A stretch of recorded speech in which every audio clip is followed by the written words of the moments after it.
Well, howdy, folks. Fancy meeting you here. Welcome to another episode of Aghast. We got a fucking mystery for you. This is less bloody, less anger-inducing than previous episodes, so it might be a breath of fresh air for some of you. We're trying so hard.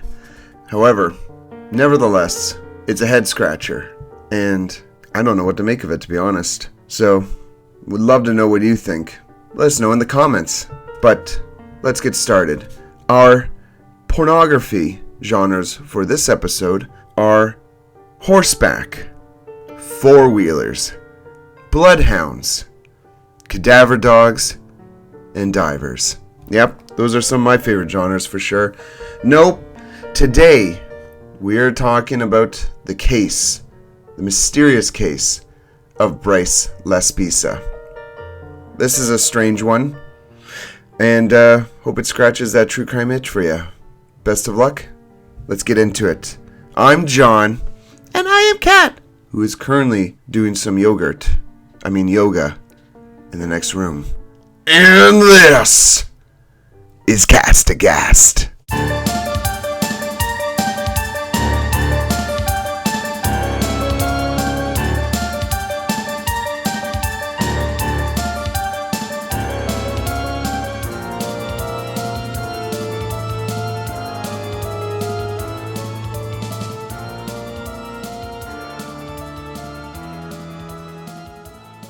Hey, folks. Hey, guess what just happened? Hello, everyone. Darling Kat smacked her head and got angry with me. I didn't get angry with you. She did get very angry. She got angry because she picks things off the floor. But she's okay. We buy these cat trees that have cardboard inserts, and they make a mess everywhere. It's not anyone's fault, but that's more or less what happened. That's for another show. Tune in. Yeah, just a bump, just a hard hit on the head, and then a slam of the door. And now we're here. We hugged it out. I offered to get her ice. She prefers to just have a swollen goose egg on her head. Yeah, matches her mood. Good. But anyways, welcome. Welcome back. It's been a while. I think the last one we did was that the Royal Rumble? No, it was fucking ages ago. That's what it was. As long as we pump out one once a month. Well, we don't even do that. Absence makes the heart grow fonder, right? I guess so. We give them just enough where they're like, oh, these people suck. And then they'll be like, oh, where's their latest episode? I missed them. No, that's not really true. All right. Why don't you give us our brief disclaimer? Okay, I can do a disclaimer for you, baby. Let me just okay. Pop that Barry on. White. Yeah, don't worry, baby. I got a disclaimer for you, baby. I got a disclaimer for you, motherfucker. All right, cue the fucking music.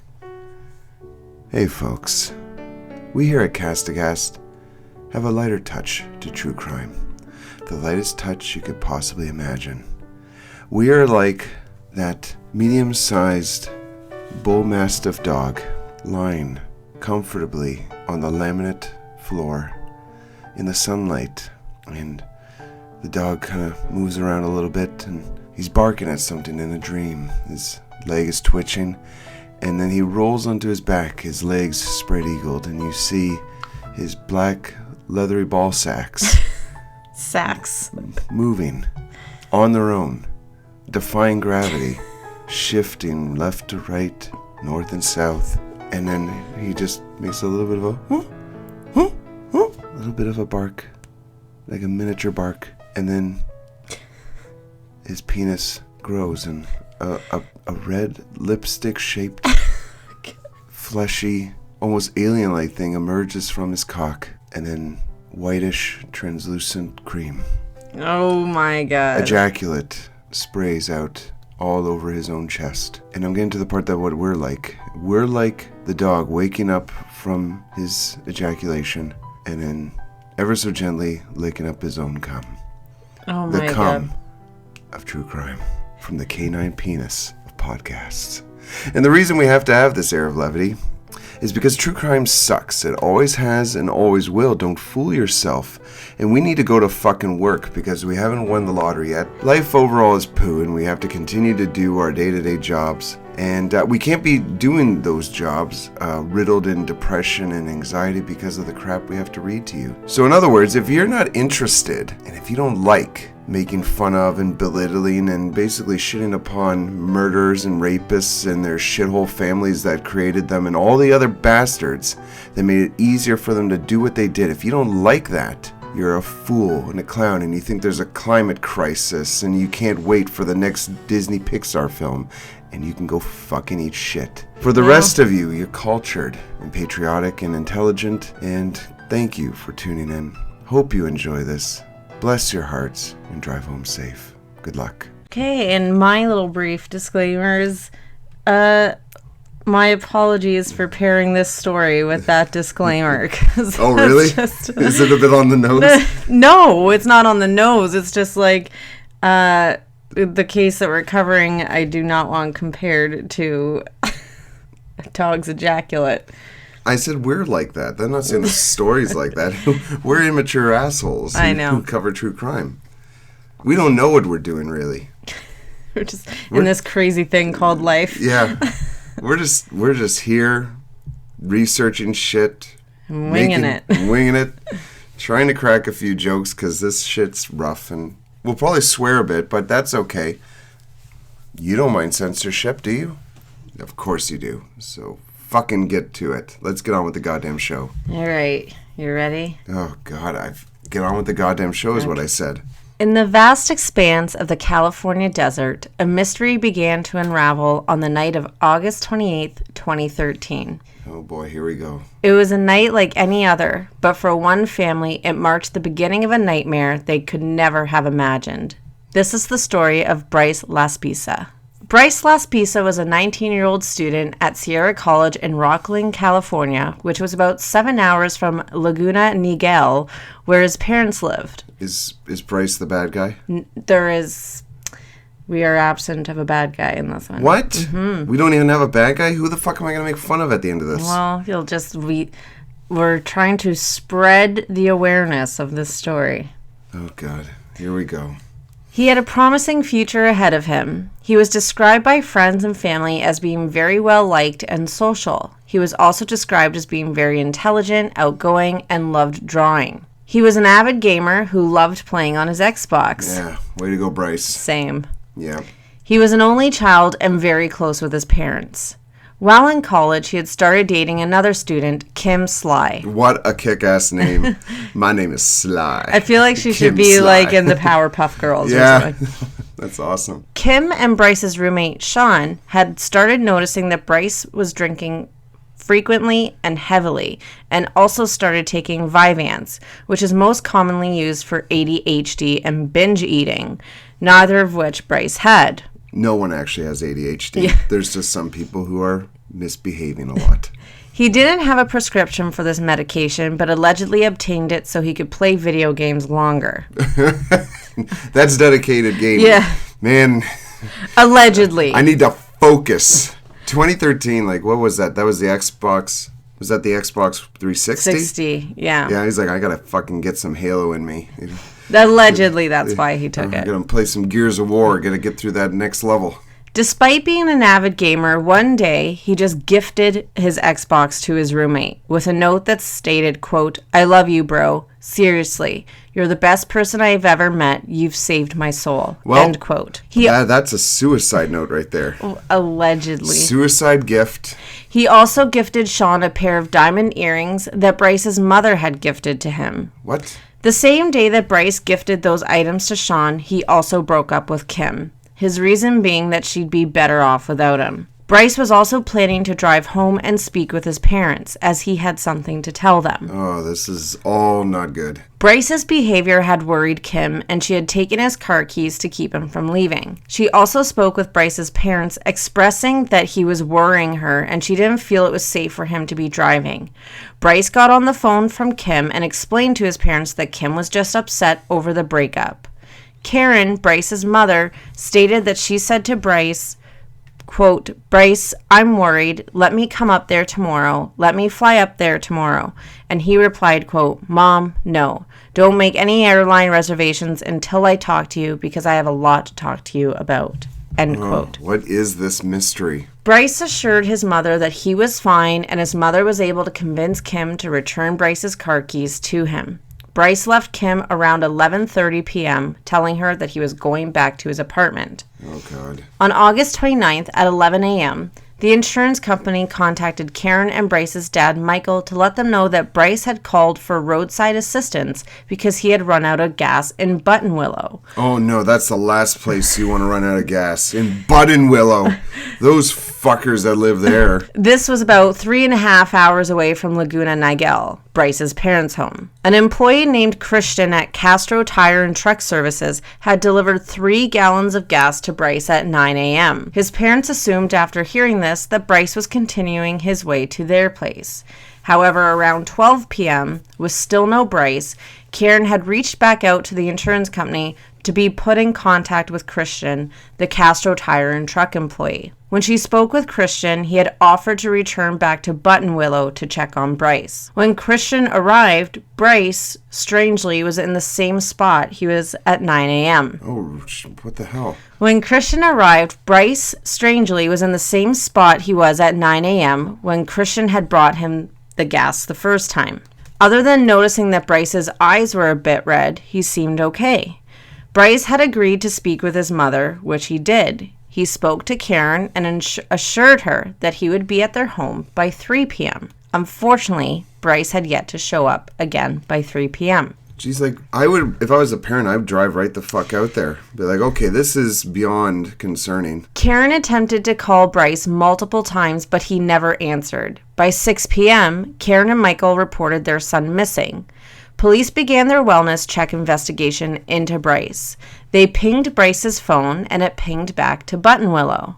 They were able to locate him parked on the side of the road, 8 miles from the location where Christian had brought him gas. Just 8 miles? Mm-hmm. So you didn't go very far. Bryce spoke to a Deputy Hernandez. The deputy told Bryce that his parents are very concerned about him and have reported him as a missing person. Deputy Hernandez stated that Bryce was lucid and seemed perfectly fine. Bryce told Deputy Hernandez that he was letting off steam and relaxing. Deputy Hernandez performed a field sobriety test, which Bryce passed. He was also asked if he had any drugs or alcohol in his car, which Bryce stated he did not. He allowed Deputy Hernandez to search his Toyota Highlander. Nothing suspicious was found. Deputy Hernandez agreed that he would let him be on his way, but not until he spoke to his mother. Bryce called Karen and explained that he was just putting his things back in the car after the police search, and when asked why he was there, he said he was waiting for friends. Friends in Buttonwillow? I don't think so. The police left Bryce after that phone call. Again, Bryce did not show up. Later that night, Christian had noticed a missed call from Karen. He again kindly offered to check on Bryce. Like, employee of the fucking year here. Christian must have been a Christian. Like, what a nice fucking guy. I would not do that. I don't even look when people call for lost and found items. I'm like, you can come and fucking find your missing gloves, you goddamn idiot. So he agreed to go check on Bryce, and he found Bryce in the same spot the police left him. Christian told Bryce that he needed to go home, and he even offered to follow behind Bryce until he got to the interstate. Wow. Now remember, he's still 3.5 hours away from where his parents live, so that was awfully nice of That's very nice. Christian to go as far as the interstate. Yeah. Bryce agreed, and they set off. Christian had called Karen to let her know that Bryce was heading home and that he escorted him to the interstate. Around 12:30 a.m., 12.5 hours after Bryce was supposed to arrive in Laguna, Bryce stopped to get gas and a soda. Karen tried calling him multiple times, but Bryce did not answer until 1:50 a.m. At this point, he's a bit late, I would say. She said that Bryce was evasive with his answers and refused to give his precise location or any landmark clues, but he did say that according to the GPS, he'd be home around 3:25 a.m. At 2:09 a.m., Bryce would speak to his parents one final time.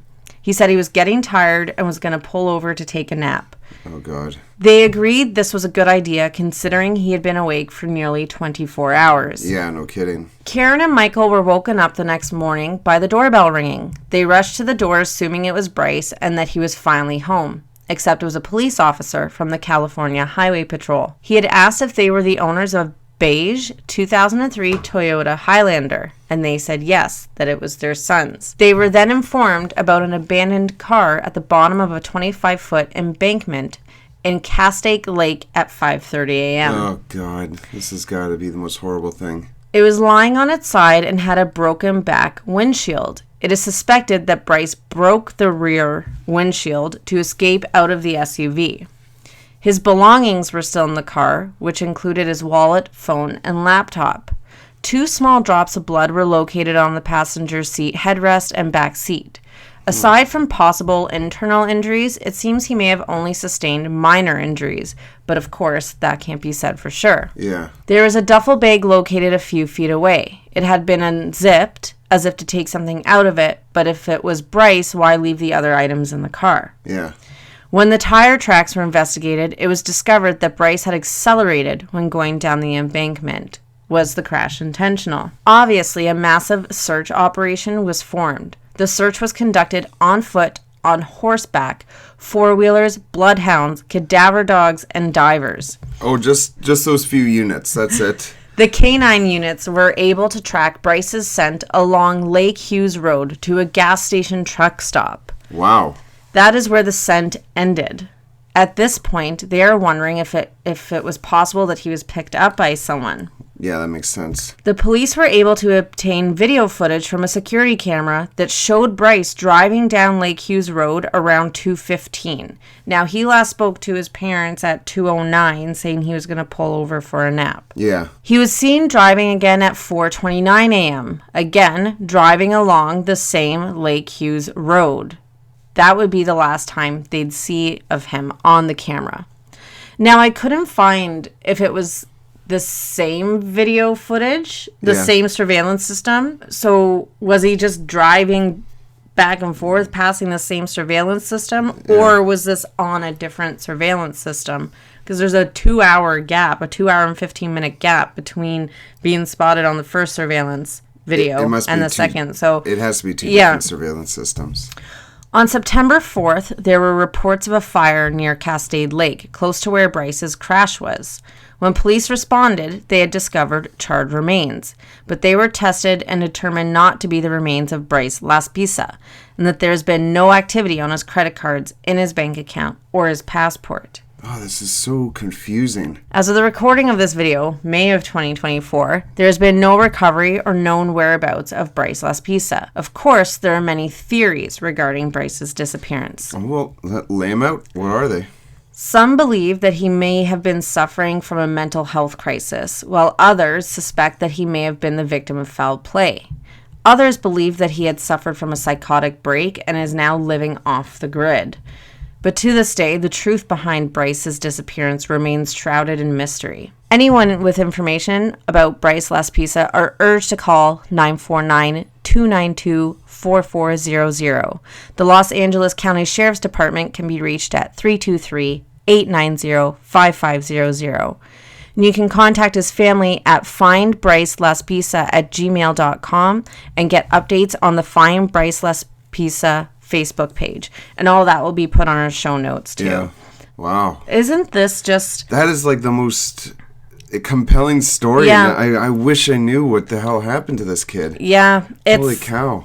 So this is Bryce, and as you can see, like... He looks like a normal kid. It's one thing... Oh, he had a kick-ass tattoo.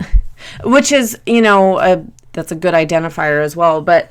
Yeah, so he's been missing since 8/30/2013. It's just mind-blowing to me that, okay, regardless of the theories that are throwing around, if he's had suffered some sort of mental health crisis and, God forbid, like it was a suicide, it's just so bizarre that his body has not been found. And that his scent, he had left that crash spot. Yeah. And walked to a gas station. What happened to him from that point? Yeah. Was he picked up and then by some crazy horrific coincidence? Was he picked up by a psychopath? Yeah, that's hard to know. Or But did he suffer a head injury and he doesn't even know? Yeah. Really, is there some sort of amnesia happening? So was he picked off and he just, or picked off, was he picked up and he just didn't know who he was? Or so maybe those people drove him and dropped him off somewhere, like at a homeless shelter or at a police station. But you'd think you would hear some sort of news bulletin about a man not knowing who he is. Yeah. And when you think about him, like, giving those gifts and breaking up with his girlfriend beforehand, there seems to be intent on his part. But it just seems like such a bizarre way to go about it, like such a prolonged way to go about it, just sitting. Was he maybe contemplating, like he was trying to make his decision on going through with that or not? Yeah. But it just seems like such a bizarre way to go about that. Why go through the entire process of telling your parents, no, I have a lot to talk to you about and I want to come see you? Like, it just, those things, I understand the gifting of the items to his roommate and breaking up with the girlfriend. I just don't, that lines up, but everything that happened after that makes no sense if it was some sort of suicidal thing. Yeah, it's so strange. What a strange case. You would think he just would not pick up the phone anymore and talk to his parents, or, you know, like, or did he create some sort of chemical imbalance in his brain if he was taking the Vyvanse? Yeah, was he? Did he have a psychotic episode? Did some sort of psychotic episode come because of that? But it's so bizarre. Oh, then I feel for the family. I know. That's awful. We're 11 years, so he'd be, if he was 19, God, he's 30. Yeah, that burned body, like, that's an interesting coincidence. That is just a spooky discovery on its own, too. Yeah. And just no activity on his credit cards or bank account or anything like that. Yeah, that's so strange. I understand, okay, he might have had the one theory, he's had a psychotic break and is living off the grid, but you have to accumulate some sort of collection of items to even do that. Like to live off the grid requires some a lot of materials and provisions to get you started. And does he even have the skill set to live off the grid? Yeah, like he's a California kid. Yeah. You know? This case is not forgotten. A lot of people do still talk about this case, and that's the best thing, is just keeping it fresh in people's minds. Wow. And like you had pointed out his tattoo, which is a great observation. Like, if he is still out there, that tattoo is a great way to identify him. Mm-hmm. Yeah, but also another reason why he might have been burned. Mm-hmm. I don't know how accurate it is to identify someone after being charred, like the way he was described, that body was described, being charred. Mm-hmm. Yeah, from other cases that we've covered, we know that you can't just burn a body to nothing. The heat that you need has to be pretty intense. Even if you were to burn a body for 24 hours, for 48 hours, you're not going to get rid of everything. You need incinerating heat. Wow. Yeah, so we will put all the information. I mean, we are located in Canada, and this is a U.S. case, but, you know, you never know. It's still worth putting all the information in our show notes. Yeah, I hope he's okay. I hope they find him. I don't know. Best case scenario, he is living off the grid, or either way, for the family to have closure. Yeah, exactly. Yeah. Well, shall we do a quote from Peter McNichol? Yes. And now, for the wise musings by his Nicholness, Peter McNichol. Acting is about covering up traces of who you are and just being the character. I think it's easier to accept people in roles if you don't know a lot about them. Fascinating. Well said. Fascinating. He should do a master class. Yeah. I'm Peter McNichol. And this is my acting master class. Oh, well. Well, those are like the two quotes we found from him, so we'll have to figure out someone else. Yeah, we'll have to move on to... Yeah, maybe we'll do, I don't know, Lucy Liu or James Vanderbeek. He might be good. We'll pick a new guy. Or gal. Who knows? Callista Flockhart. That could be good. Yeah. Callista Flockhart. Okay, folks, thank you very much for tuning in. Hope you found that entertaining. Hope that scratched that true crime itch. And, well, drink up and drive home safe. All right. Say goodbye, Kat. Goodbye. You can check us out on YouTube at Catam Concoction. That's CATAM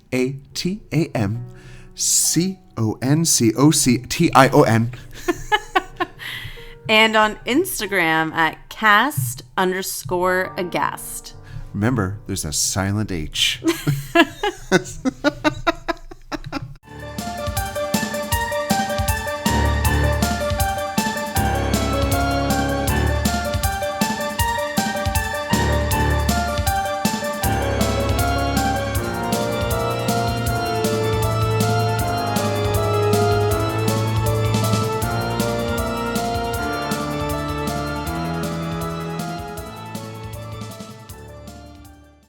Hey. You okay? Miss Bump on the head? Oh, shut up. That's my excuse. What's your excuse? I didn't have a good sleep last night. Bryce Laspisa was a 19-year-old student at Sierra College in Rockland, California, which was about 7 hours from Laguna Niguel? Niguel. It's like Miguel, but it's Niguel. Kim and Bryce's roommate, Sean, had started noticing that Bryce was drinking frequently and heavily and also started taking Vyvanse. Vyvanse. Yeah. When Christian had brought... sorry. It's okay. Don't apologize to me. Apologize to our listeners. She said that Bryce was evasive with his answers and refused to give his precise location or any landmark. She said... Okay, I believe in you. That bump on the head didn't affect you linguistically. She said that Bryce was evasive with his answers and refused to give his precise location or any landmark cues. Cues. Do I say it again? Of course you say it again. I can't edit this crap. She said that... I love you. She said that Bryce was evasive with his answers and refused to give... It's all right. This is a tough story. I feel like the case we just covered saying drive home safe was...